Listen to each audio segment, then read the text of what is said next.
Assalamualaikum warahmatullahi wabarakatuh. Bismillahirrahmanirrahim. Alhamdulillahirrabbilalamin. Pada hari ini kita masih juga diberikan nikmat oleh Allah sehingga bisa melanjutkan ibadah kita di bulan Ramadan.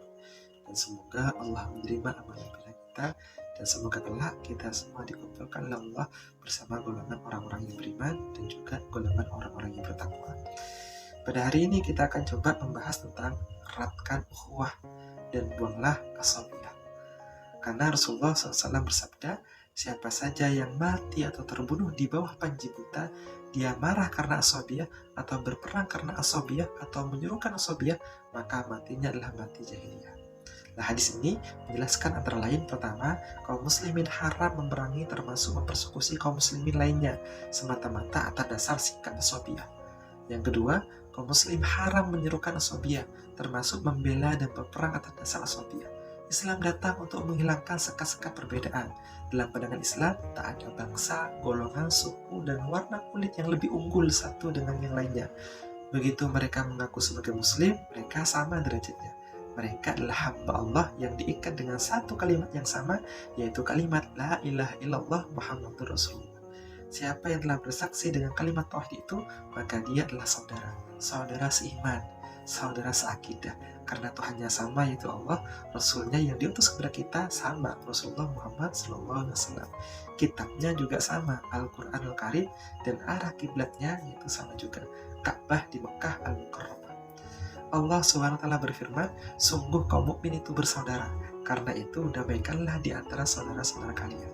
Ini yang disebutkan oleh Allah dalam Quran surah Al-Hujurat ayat 10. Nah, terkait ayat di atas, Imam Ali Asy-Syabuni dalam Syafa' at-Tafsir antara lain menyatakan persaudaraan karena faktor iman jauh lebih kuat daripada persaudaraan karena faktor nasab.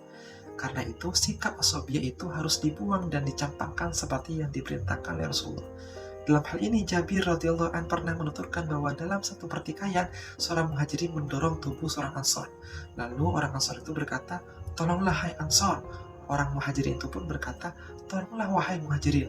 Nah, mendengar itu, Rasulullah bersabda, ada apa dengan seruan jahiliyah itu? Nah, mereka berkata, ya Rasulullah, seorang dari muhajirin memukul punggung seorang dari ansor.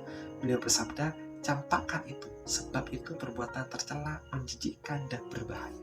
Maka sebagai saudara, Islam menuntut kita menunjukkan rasa persaudaraan kita, saling membantu dan tolong-menolong, saling menghilangkan kesulitan, bahkan sekedar menutup aib saudara.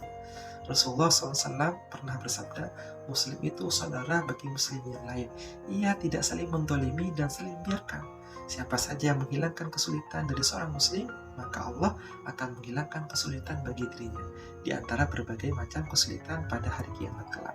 Nah, siapa saja yang menutupi aib seorang Muslim, Allah pasti akan menutup aibnya pada hari kiamat nanti. Karena itu, waspadalah terhadap tipu daya setan dan musuh-musuh Islam yang ingin umat Islam ini terpecah belah, berbenturan, dan akhirnya saling bermusuhan. Hati-hati terhadap fitnah-fitnah yang bertebaran dan memprovokasi agar sama muslim saling menyakiti dan mencaci maki. Tinggalkanlah fanatisme buta kelompok.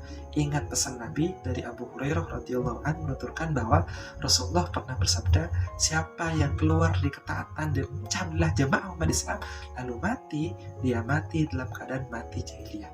Dan siapa yang terbunuh di bawah panji buta, dia marah untuk kelompok dan berperang untuk kelompok, dia bukan bagian dari umatku.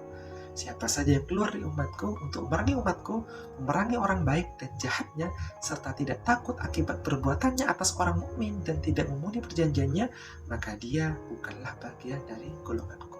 Persaudaraan sesama muslim adalah persaudaraan karena iman.